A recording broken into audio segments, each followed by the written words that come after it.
playing a new game, telling yourself a new story about your life and having it come true. Half the part saying, oh, yes. And the other half are saying, oh, God, no. You have to practice at this new reality. I had a vision of my life as an academic and followed that for 16 years exactly. And then I realized, wait a minute, this wasn't my idea. I was 55 years old before I figured out what I was supposed to be doing. Let's see what's at the bottom of this belief that you're a loser. Whatever the shame-based belief is, all those strategies no longer serve us, and now change is possible. Hi, welcome to another exciting episode of the True You podcast with Bill Tierney and Martin Kettlehut. We were just talking about ourselves and others who have done a kind of reinvention, like started a new venture or a new way of living, and that's our topic today. Starting anew. Starting anew, yeah. Playing a new game. Playing a new game. Telling yourself a new story about your life and having it come true. There you go. These are all different ways to maybe describe what you might be experiencing when you experience a breakthrough. Right.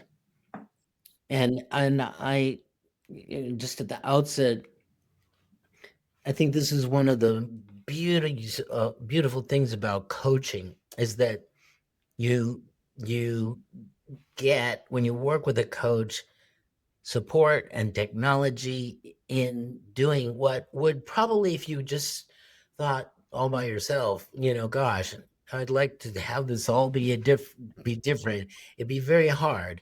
And so I'm promoting coaching a little bit here as a tool, as a means to finding a way to be able to start anew.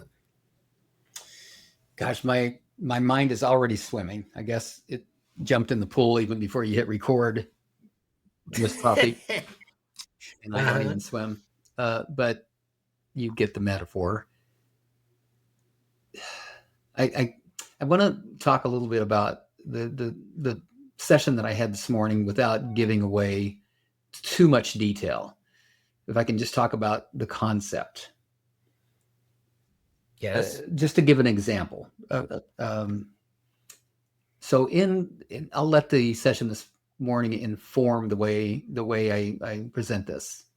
A client brings into the session an ongoing problem that seems to be shifting internally.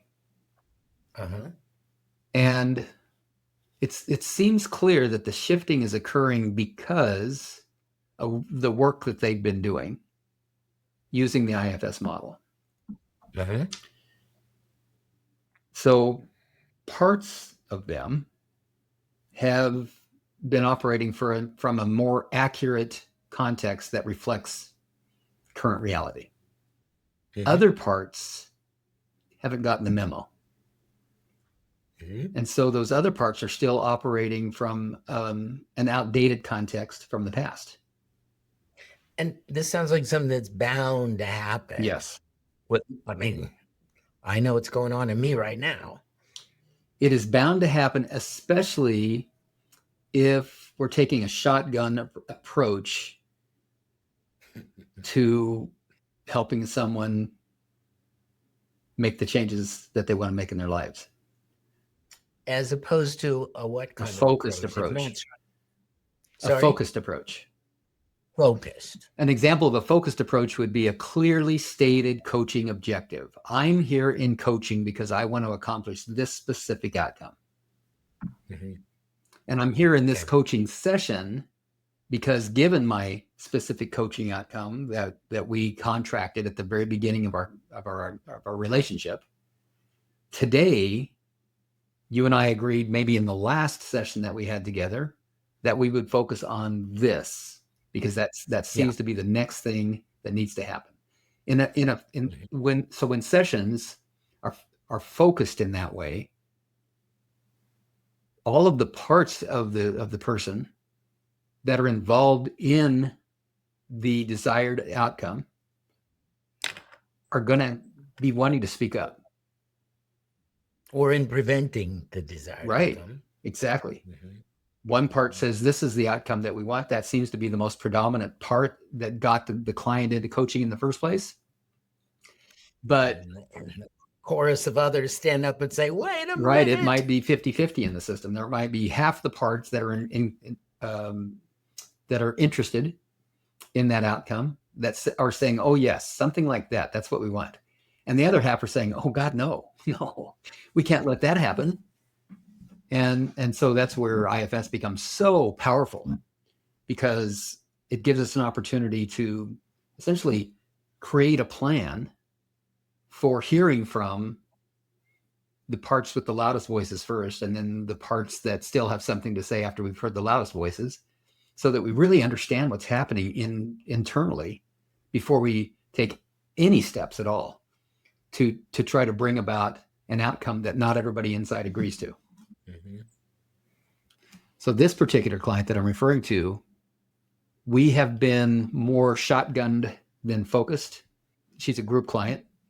And in group, I don't ask my coaching clients to clearly identify a specific outcome.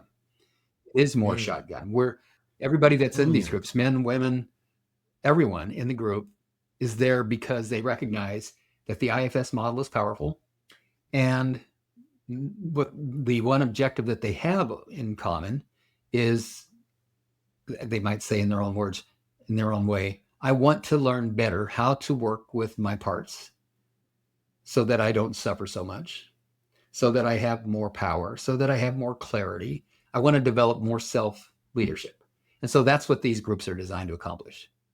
Whereas individual clients will come in and they're certainly going to get the benefit that I just named, all those benefits. They're going to learn better how to work with their parts. They're going to have more clarity. They're going to develop more self-leadership and access to more self-energy. But because it's the same client every session that gets that intense focus of the coach, we can focus on a project, a specific objective that wants to be achieved. And now it's very focused, and we get there much more quickly. So just a comment on the way here. One thing that I heard, which is really interesting and powerful, is that using the IFS approach, you're much less likely to have a scattershot approach, because who shows up at the mention of this new reality are all the relevant parts. Yep. Which if you were just, like, you came to me and I'm just average Joe coach, and you said, I want this new reality. Well, I might just start with something that doesn't speak to those parts, doesn't help you at all, really. Well, depending on what kind of coach you are, if you're a coach that says, well, here's the formula that we follow in order to accomplish that thing, then that may very well bypass parts that have concerns about achieving exactly that. More than likely it would. Yeah. And even and that's not to discount that style of coaching. That can be very helpful if the person is in a place where that works for them. But with this client that I'm thinking of from earlier, because she'd been doing her work, but without the focus of an objective, of a desired outcome or a project, some of the parts that were involved in this community of internal parts around her particular objective had become unburdened. They had more self-leadership. They had more access to self-energy. And so they just weren't playing the same game anymore. They weren't interested in, for example, trying to strong arm her into taking actions that were hard to take. So the part, let's just say there was a bully part inside that says, you better do this or else you're a loser. That used to work. Let's just say, I'm just making this up, but let's just say I'm a loser is the identity of the client that they're trying to manage around. They're trying to hide that they're a loser. The context is I'm a loser. Right. So all of the management around that is, let's hide that they are a loser. Let's hide, uh, let's put forth evidence, in fact, that they're a winner, Yeah. so that nobody would ever consider that this person might be a loser. And so because of the energy is, so what's the vision there? What's the objective? Even though it's not stated, the objective for protector parts is, let's make sure nobody ever figures out that this person is a loser. That's our job. That's the objective. Mission accomplished. If nobody ever figures it out, but the mission fails when those protectors fail, and someone might say something like, "Well, but that consistent with what you said last week?" Let's just say they're in a business situation, and Mhm. a coworker says to them in a conference meeting, in a business meeting, "Is that's not consistent with what you said last week?" And now this person realizes, "Oh shit, my cover's blown. They Mhm. have just figured out that I'm a loser." Well, the person that says that's just asking for clarity. Let's just say they're not Yeah. asserting that the person's a liar or that they're a loser in any way, shape, or form. They're saying, "Oh, I must have missed something, because what you're saying this week doesn't match what you said last week, and please help me understand." That's it. Mhm. If we take that on its surface, and let's just assume the person that's making that comment isn't trying to draw positive attention to themselves and make them look bad.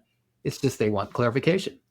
Doesn't matter. What's happened inside is the part that believes that they are a loser starts feeling all this fear and all this shame, or whatever else it is that's been managed all these years.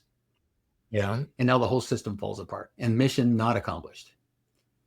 And there's a Mhm. big scramble by reactive parts, now firefighter parts, that come in and try to put it all back together again. And that might look like, well, let me tell another lie on top of that one that I told the first time.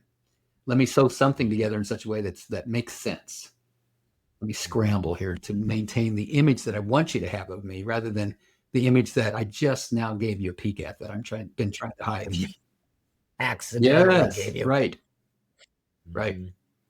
So a new game would be, let's see what's at the bottom of this belief that you're a loser. It's going with the same Mhm. example. Where did that come from? Where did you get the Mhm.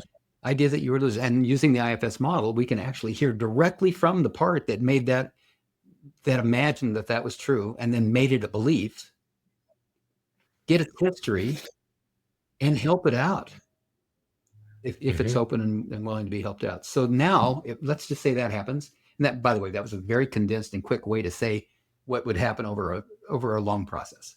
It's not something that's going to happen Mhm. in one coaching session, which is why I Right. mean, it could, but it probably isn't going to. And the reason it isn't going to is because we've got years and years and years, usually, of protective strategies that have been laid down in layers to hide this what it feels like a fact, this belief, this really painful, shameful belief. So Mhm. it's probably going to take a little while to unpack the layers of protection, to understand why the parts are doing what they're doing, and finally to earn enough trust in that process from the parts that they would allow us to help the part that's ultimately holding the energy, the painful emotion, the belief, all of that.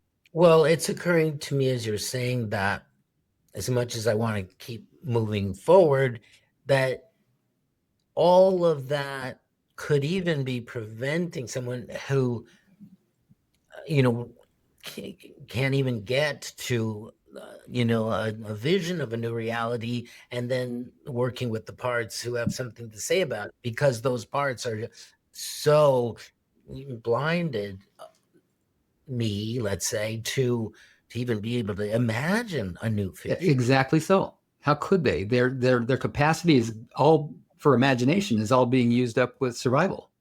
What do we want to say to that person? It's just like I mean, you hear it actually quite often these days. It's like, well, you know, the people have given up, like, this is the way it is. It's always been this way. There's no hope. Like, Yeah, and I just want to say right now that before I was trained in the IFS model as a coach, in the face of that, mhm. there were parts of me, I didn't know there were parts of me at that time, but there were parts of me at that time that wanted to save the client, that wanted to make them feel better and offer, so Yep. would do so by either giving advice offering reassurance. Oh, it's going to be okay. You're not really a loser. Look at all the things that you've done, and unfortunately that just reinforced the context of, see, I am a loser. I'm only not a loser if you don't think I'm a loser. And for that to happen, I need to do the things that you just pointed out when you reassured me. See how giving you are, see how generous, see how smart, see how productive, see how successful you've been. And yet, why do I still feel like a loser? So that whole context from the inside out has to change. And before I had the IFS model, I didn't have a great deal of success in helping people shift those contexts. And now that I do, I understand that the context is set by the most vulnerable part of that system that all the other parts are organized around. The part that was hurt, the part that is holding the emotional energy and pain of that original hurt, the wound, that's still being nursed and managed all these years later. Right. And the miracle seems to be that once we do get to that exile, not by forcing our way in and convincing all the parts that they're wrong about it, but by understanding the parts and understanding what it is that they're doing, the dilemma they've been faced with, what's at stake for them, what they fear will happen, what they're trying to accomplish. Once we really get that and they feel gotten, eventually and gradually, we build trust. We earn the trust of that internal system of parts, and we're handed the keys to the exile and get a chance now to help that part. And then when we do move forward into building, maintaining that new vision of the way life could be. Well, we haven't gotten there yet. No, I know. As you say, the system doesn't have the capacity for vision yet. Right. I got it. Right. And when we do get there and we are studying that, then the structures need to speak specifically to maintaining something that, so that we don't fall back. There has to be, a new home for that part to come to. Otherwise, it's just, it will revert, I would assume, to the old habits. That does happen. And it happens for several reasons. One is that we don't stay in touch. Imagine you've opened up a new business. You've been running a car dealership. And you decide, I'm going to sell the car dealership and I'm going to open a furniture store. There's some similarities, still going to be sales. I still need to have inventory and I still need to have staff. And I'm going to take the best of my staff over to the furniture store with me.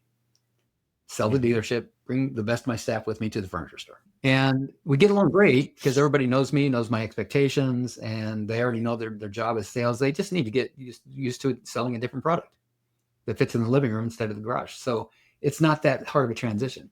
However, because it's a furniture business and I have 10 other openings throughout the store, I need new employees. So I bring them in from whatever they were doing before. And I bring them and I put them in a new position in the store. And I say, here's what I want you to do. I need your help. And here's what I want you to do. Good luck. I'll talk to you in 90 days when your probation period is over. And we'll see whether we're going to keep you or not. And you don't ever talk to them again for those 90 days. Now you bring them in. How do you suppose they did on their new job? When they got an orientation and were given the desk or whatever, and now they're just doing the best they can on their job without any further instruction. They're going to fail. We're setting them up to fail. It's the same with our parts. Same with our parts, yes. When our parts have to kind of grieve their old jobs. Mm-hmm. And by grieve, I only mean they're wired to do the job they've done for years. Mm-hmm. And so they're going to wake up in the morning when we do, or maybe try to keep us awake at night, thinking about the context that they previously were operating under. Mm-hmm. And so if those parts haven't had a shift in context, the protectors, let's say the exile does. The exile thinks, oh, so I'm not a loser. Great. I'm perfect, whole, and complete. Wow. and I'm letting go of this burden, and I'm healing the wound, and I'm feeling seen, and I'm getting the unmet needs that I didn't get met when I was a child, met finally. So the XL is fine, but how about the protector? If the protector doesn't also get a shift in context, a release of their burden, then they're going to keep wanting to do their old job. Yeah, I mean, my very first coach, he used to point to 3 dimensions of this. There's the structure, like how are you going to get trained in those 90 days? How are you going to learn the job? And there's some structure. Is it a book you're going to read or a mentor you're going to, what's the structure that's going to have that happen? Accountability. So you don't just let them go for 90 days. You check in, you see how's it going. You know, they report. There's, you know, when you get this lesson learned, you know, from the book, come let me know and we'll have a glass of wine to celebrate. You know, accountability. And then affinity was a third piece. Like you don't want to send that part off or that employee to do something that is just not a fit, like that they don't like Right. it.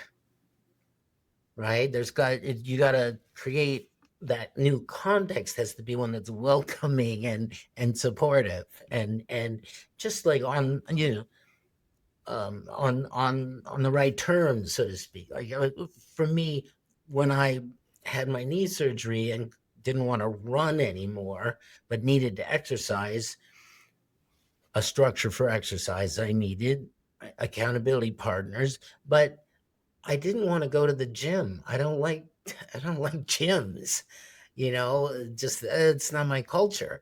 But the pool, now I had an affinity for the pool. And so I took care of all those dimensions of what you're talking about. Yeah, that's great. What a great metaphor. Great example of this.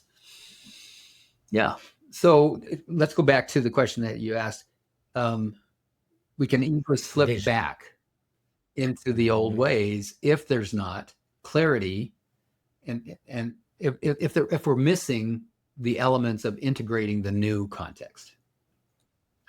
So that one of the elements of the new context would be a vision. So now if I'm a protector in someone's system and I've just gotten the update that, oh, the XL that I've been protecting and managing and hiding and handling is no longer needs me to do that. It's free. It's not suffering. It's not going to cause problems for the system.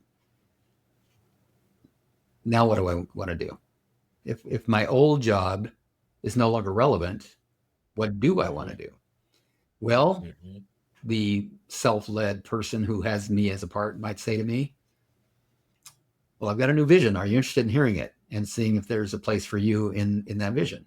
Sure. What is the vision? Well, I don't know yet, but as soon as I come up with one, okay, so I just keep doing my old job then. But even though it's not relevant, it's all I know how to do. That old saying, if I got a hammer, everything else looks like a nail. So if I, the person with all my parts, can provide self-leadership, that includes a vision for the life that I want to be living, then the part can choose within that vision, can imagine within that vision of how it might serve to help successfully achieve that mission or that vision. Yeah. So that's a piece of it. And then what would accountability look like with the part? It would probably look like, how you doing? Like, what do you need? Where are you struggling? If you are, how can I support you? How's this going? Are you enjoying it? Is this what you want to be doing?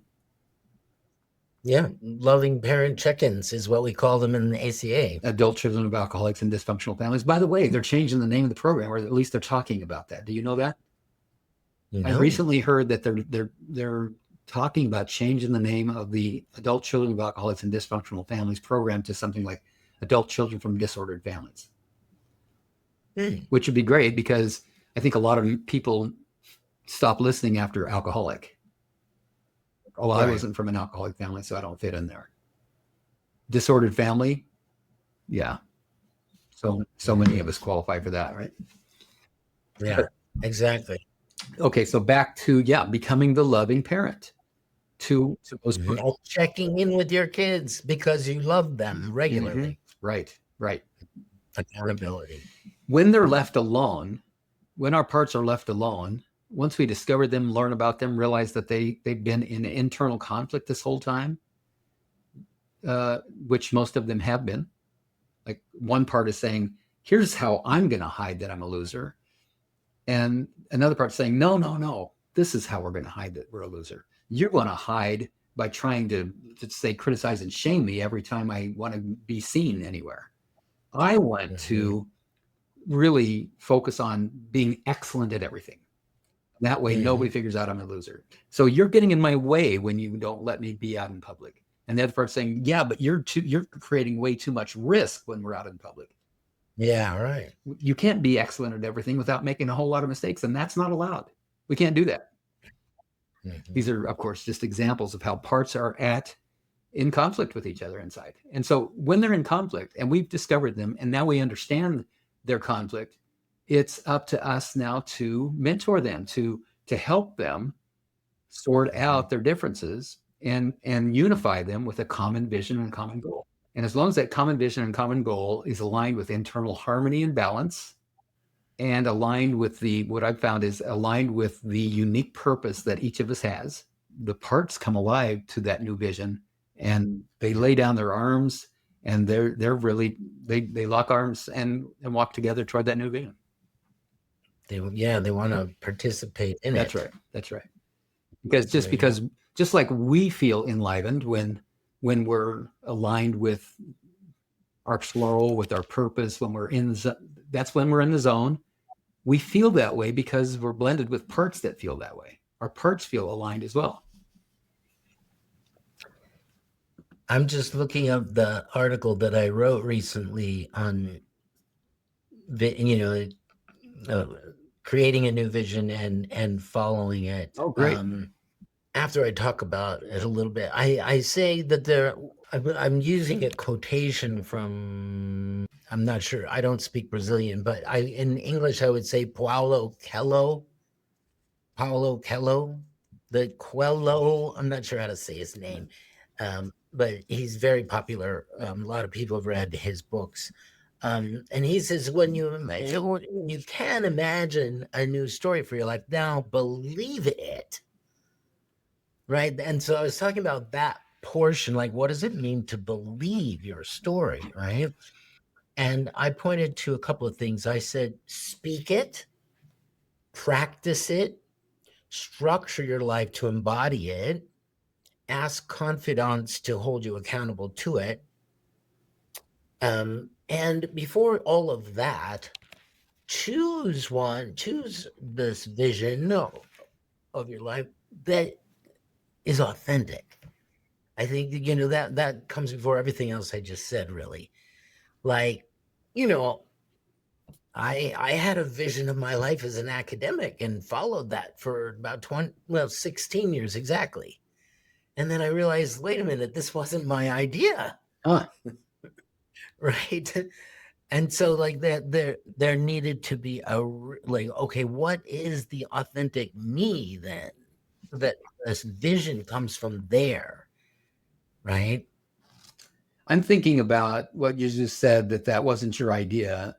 I want to challenge that a little bit, because I don't think the you that I know would be the you that I know unless you had done those 16 years in academia. Interesting. Well, what I mean when I say that is, yeah, I would push back on that a little bit too. That I went there because that's what people said you're good at. Yeah, do that. You're good at that. It really didn't have two really key elements of what I needed in my career. Which were? To work with people, to work on a team, and or in partnership, and to actually make a different reality, be making a difference in the world. And as an academic, I spent most of my time working by myself, and I put more paper in on the shelves of the library, but there wasn't like the difference I can make in a client's life and that we can measure in money and time and effort and all kinds of, goodies they get. That wasn't happening. It was just this silent me alone in the library putting more books on the shelf. There's a lot that gets left out of most traditional leadership coaching. True leadership isn't just about you, it's about your relationships to people, to issues, and to objective reality. Schedule a complimentary discovery session to get at all of it. Go to listeningisthekey.com, click on the pop-up. So let me summarize what I think I just heard you say. When you say that wasn't my idea, you're saying that you heard other people encouraging you to get into academia because they said that you're good at it. I had a part that responded to the feel good of being complimented on, my academic work. Yeah. This reminds me of the woman from the book, the E-Myth, that baked the pies. You read the book, yes? And she loved baking pies. And whatever it is that your client, your friends or family noticed about you that you loved, they put 2 and 2 together and came up with a different sum than you 16 years later did. Right. Yeah, the academia was my pie shop. Yeah. And I'm, I don't want to run a pie shop. Right. You like baking, but you didn't want to run a pie shop. Yes, exactly. So, and it only took you 16 years to figure that out. And I don't mean that sarcastically. That's not very long. I was 55 years old before I figured out what I was supposed to be doing. No, take me back. Where were we in the conversation? Well, I really like that we shifted away from talking in the language of IFS and spoke more in just more in terms that anybody, whether they know about IFS or not, can understand. And that is that when context changes, that can change everything. That can provide a breakthrough. What? You mean I'm not a liar or a liar or a loser or whatever it would be that I've decided I am. And then all the strategies that we have employed around the assumption that it's true that I'm a loser, for example, or that I have no value, no worth, people don't care, I'm not lovable, whatever the shame-based belief is, all those strategies no longer serve us, and now change is possible.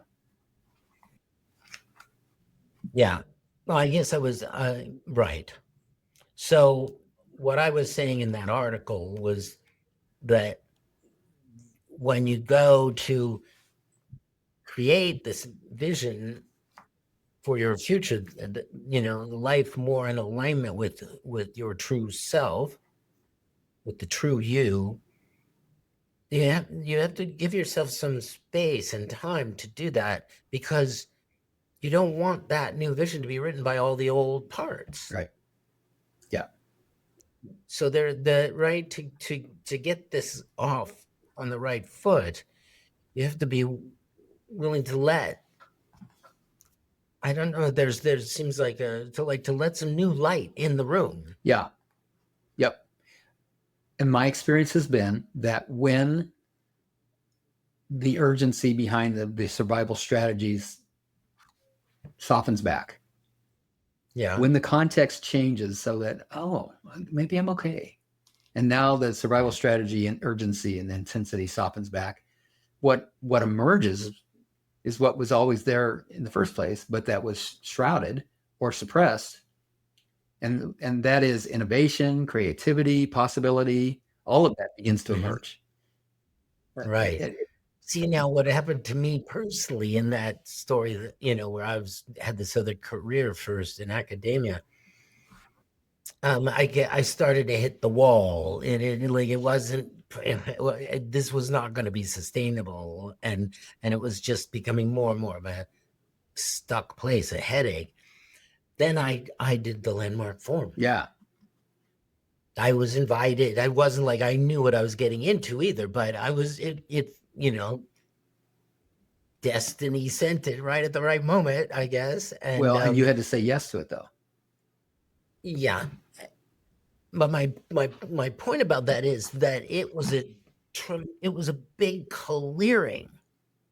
I mean, it can, it has many effects, but one of them is to clear a person out so that I could come up with an authentic vision. And when I did so, I saw I saw that part of what had attracted me to academia, right? That um, asking questions, thinking about tough stuff.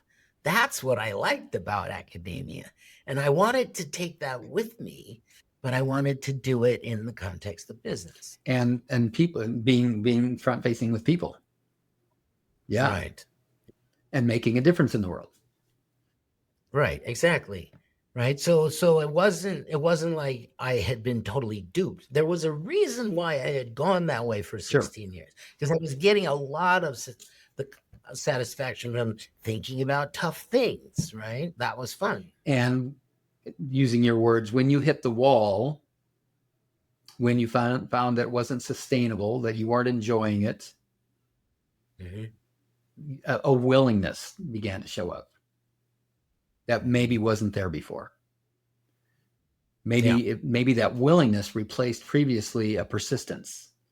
Even though I don't like it, it's what I do, got Right. replaced by, and I'm willing to be cracked open. I'm willing to be cleared. I'm willing to look Mm-hmm. to try something new, to see if I can see Yes. something that I can't see if I can actually get access to my blind spots. Right. Yes. And that's what happened for you with Landmark. It is. Someone suggested Yeah. it. They caught you at just the right time when you recognized that what you were doing wasn't sustainable, and you became willing to do something that maybe the year before, 2 years before, you wouldn't have been willing to do.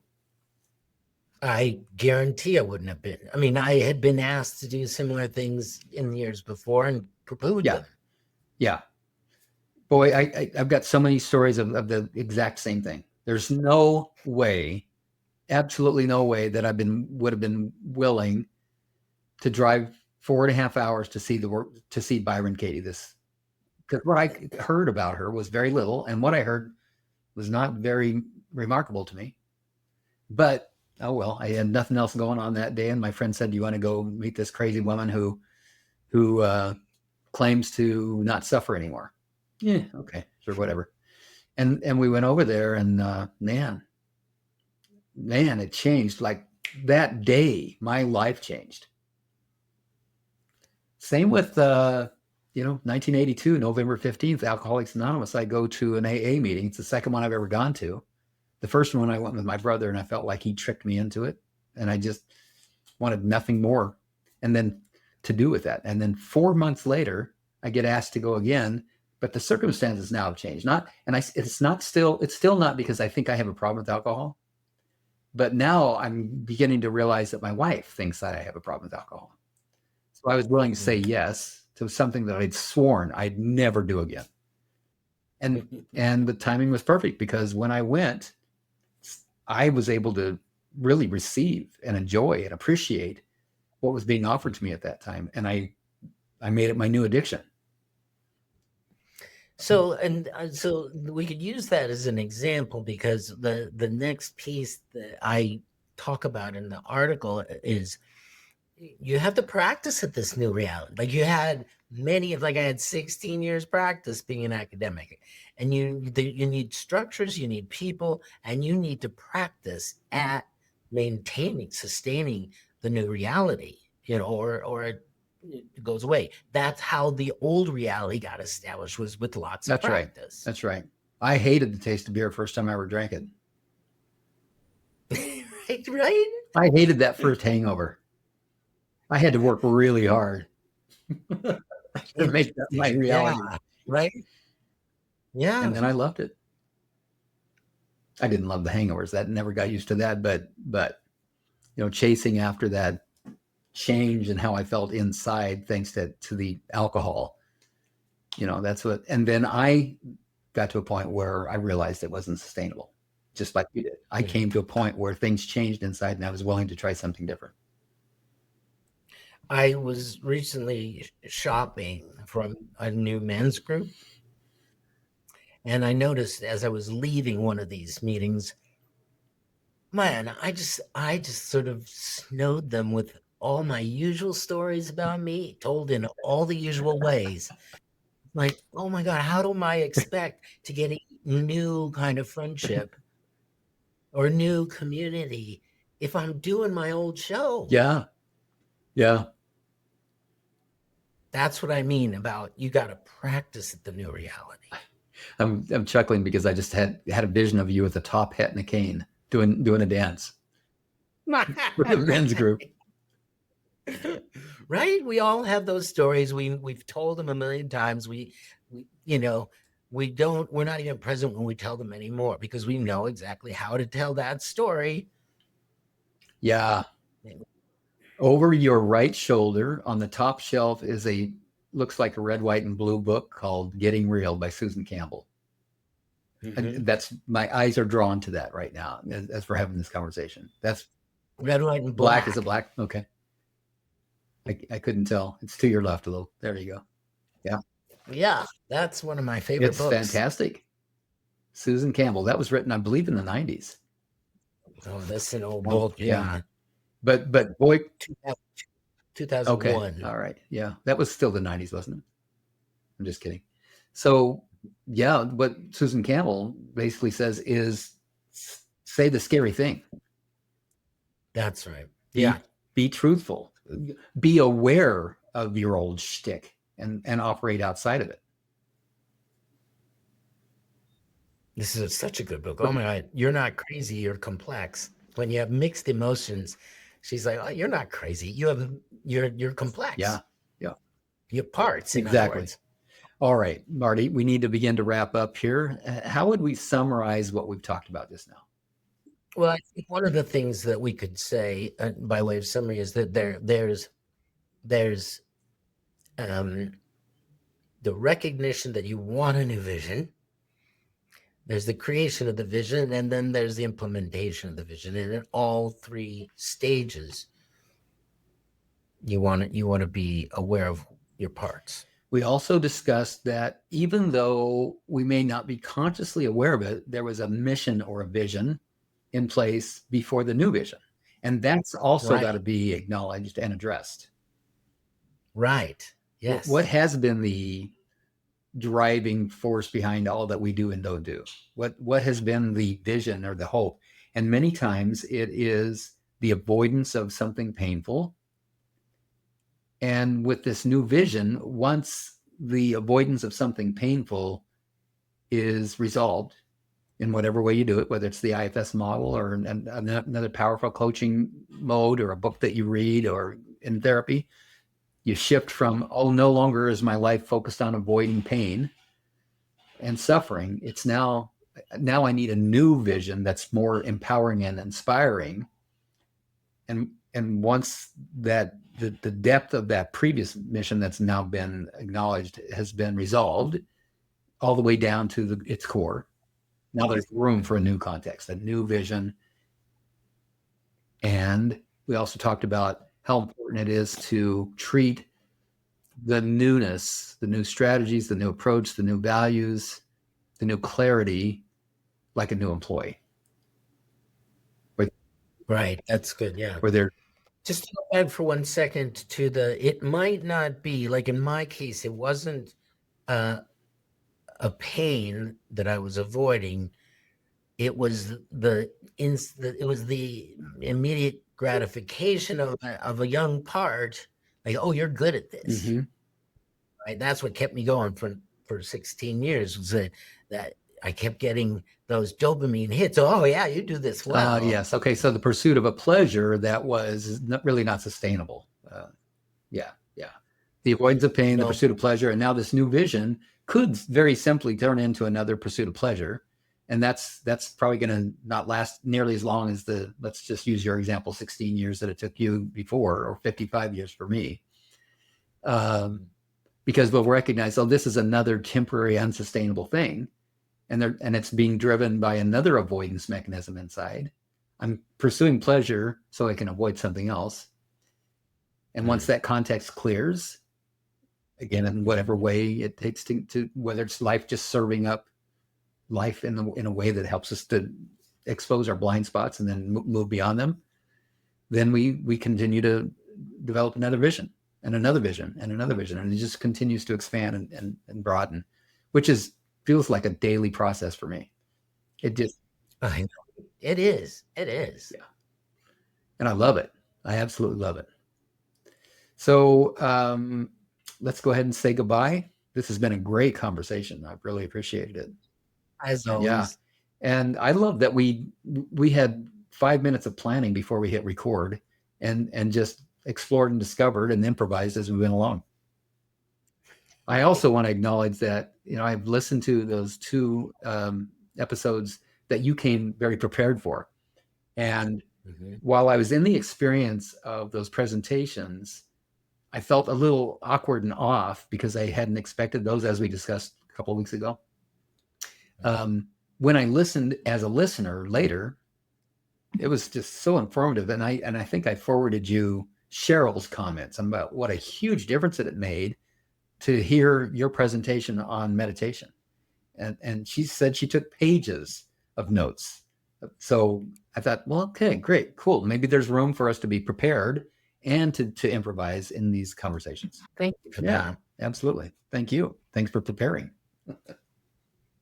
Yeah, well, we had talked about those 2 topics, and I thought, well, they're important topics. I want to know what I'm going to say. Yes, here. and I would let me just. I'm sensitive to that.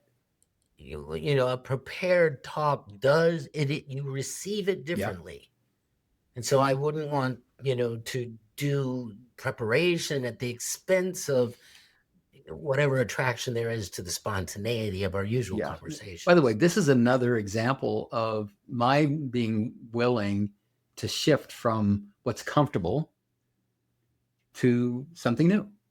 Not only in recognizing the value of your being prepared and doing a presentation, but as a coach, when I'm doing a new group, a workshop, I trust myself that if I don't plan ahead, it's probably going to go fine. But what I have found is that if I will plan ahead and notice how much time I have to work with, how many people are going to be in the group, what I want to have happen, what outcome do I want to achieve, and I plan it out, it goes so much better. It still leaves room for improvisation.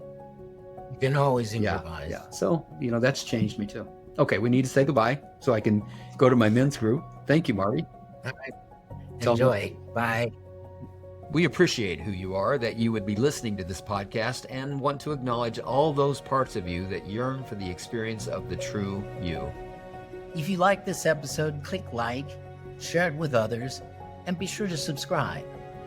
Listen again next week for the newest episode. Check show notes for a transcript and a link to resources, including a link to let us know if you'd like to be a guest on our podcast. Thank you for listening and going on this journey with us back to the true you.